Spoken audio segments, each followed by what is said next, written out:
Jawa Timur, kita tergabung dengan produser lapangan CNN Indonesia Gancar Wicaksono di Asrama Haji Sukolilo, Surabaya.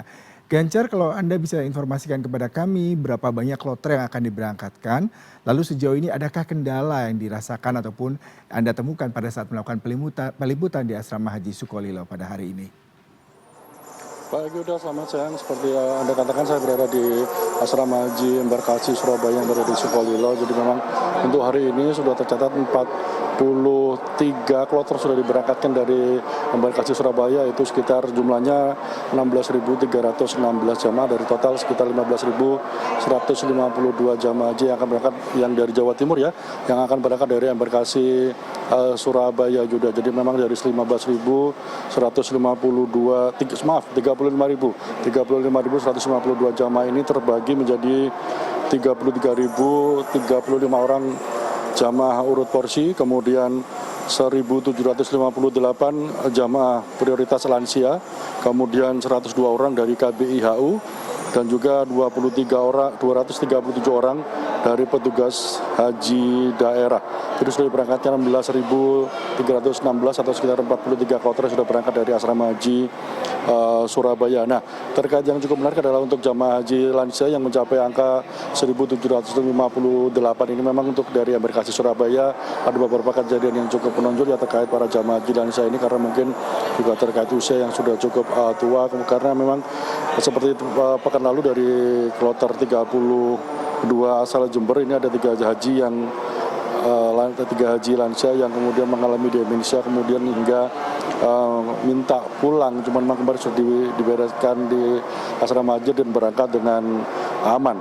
Nah, tadi saya melihat seperti yang tadi datang dari kloter 47, jadi memang jumlah untuk jamaah haji lansia ini memang cukup banyak Yuda, dan memang memerlukan perhatian yang khusus karena memang usianya cukup di atas 70 hingga 80 tahun, jadi pemeriksaan kesehatannya memang harus lebih intensif. Dan memang tadi saya berbincang dengan beberapa petugas dari Balai Besar Karantina Kesehatan, jadi memang biasanya penyakit yang cukup perlu diperhatikan antara lain adalah infeksi paru, kemudian demensia, kemudian gangguan jantung, hipertensi, dan diabetes. Selain itu juga stres karena memang mungkin memasuki tempat baru, kemudian perjalanan yang cukup panjang ini juga memicu stres yang nantinya akan memicu juga pada tekanan darah tinggi atau hipertensi.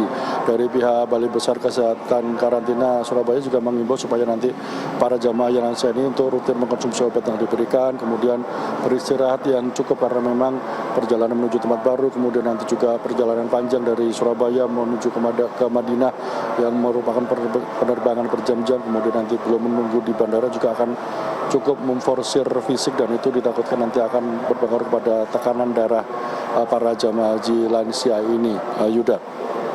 Kemudian yang cukup unik adalah juga salah satunya adalah gerakan siaga sandal dan alas kaki. Jadi memang ini nampaknya kalau bagi kita mungkin cukup remeh, ternyata tidak, karena di Mekah tadi dari keterangan petugas yang menjelaskan bahwa di sana suhunya mencapai 47 hingga 48 derajat Celcius. Jadi memang suhunya sangat panas sekali.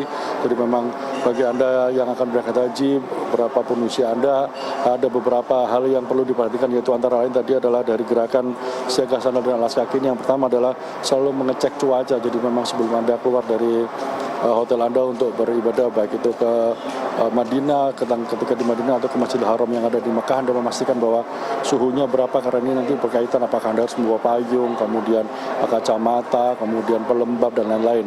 Kemudian yang kedua adalah memastikan membawa plastik untuk tempat sandal Anda. Jadi memang tas yang biasa kemarin dibagi, yang APD yang berisi obat-obatan itu selain bisa Anda gunakan sebagai obat-obatan karena berisi obat pribadi, kemudian pelembab dan lain-lain, Anda bisa gunakan sebagai tempat penyimpanan sandal karena memang harus jaga supaya tetap aman. Kemudian tidak sembarang menaruh sandal karena jika hilang akan berisiko. Kemudian yang keempat adalah tidak menitipkan sandal ke jamaah lain. Jadi memang tampaknya sepele sandal ini Yuda, tapi begitu nanti dititipkan takutnya nanti setelah beribadah akan terpencar, kemudian tidak menemukan lagi sandalnya di mana, karena memang suhu 47 hingga 48 derajat Celcius itu bukan suhu yang main-main. Kemudian yang kelima adalah membawa cadangan sandal untuk tawaf di Masjidil Haram. Jadi sediakan sandal dari Indonesia bagi Anda yang belum berangkat, mungkin bisa membawa sandal cadangan supaya nanti di sana andai kata ada hilang atau tertukar atau seperti apa, Anda sudah mempunyai cadangan. Kemudian yang keenam adalah menggunakan pelembab untuk mencegah kaki yang pecah-pecah. Kemudian yang terakhir adalah bila kehilangan lapor kepada petugas dan jangan memaksakan diri untuk kembali ke hotel tanpa alas kaki. Jadi memang ini tampaknya sepele, teman, ternyata begitu sampai di tanah Arab ini sangat krusial karena suhunya memang suhu, kemudian cuacanya juga berbeda dengan di Indonesia.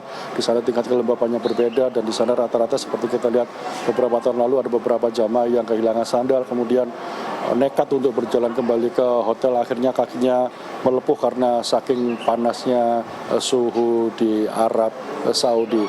Begitu juga, jadi nanti ini para jamaah ini sekarang sedang waktunya sholat zuhur, nanti sore nanti akan ada pemberangkatan beberapa kloter dari embarkasi Surabaya ini. Yuda. Baik Gancar, terima kasih untuk laporan langsung Anda. Selamat bertugas kembali.